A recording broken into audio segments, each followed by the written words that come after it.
बिस्मिल्लाहिर्रहमानिर्रहीम। अस्सलामुअलैकुम। आप देख रहे हैं यूट्यूब चैनल आम सी बातें।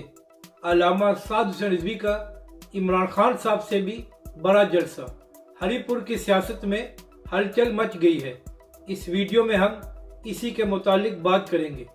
2018 से पहले एक वक्त ऐसा भी था कि इमरान खान साहब जहां चाहते थे पाकिस्तान की तारीख का बड़े से बड़ा जलसा कर देते थे, और फिर इसके बाद 2018 के इलेक्शन में इमरान खान साहब को इसका फल भी मिला।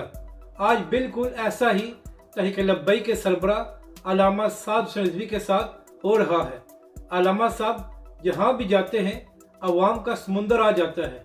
चंद दिन पहले तहरीक लब्बैक ने सिर्फ एक दिन के नोटिस पर खानीवाल में बहुत बड़ा जलसा किया। अब चंद दिन बाद केपी में बल्दियाती इलेक्शन हो रहे हैं, तो इसी सिलसिले में तहरीक लब्बैक के सरबराह अल्लामा साद हुसैन रिजवी हरीपुर तशरीफ लेकर गए हैं। पहले तो अल्लामा साहब का एक बहुत बड़ा इस्तकबाल किया गया, और फिर जलसा गाह में भी ऐसे लग रहा था कि अवाम का समुंदर उमड़ आया है। तो ये सब देखकर ऐसा ही लग रहा है कि 2023 के इलेक्शन में तहरीक लब्बैक एक बड़ी सियासी जमात बनकर उभरेगी और अल्लामा साद हुसैन रिजवी पाकिस्तान के बड़े सियासी लीडर बनकर उभरेंगे।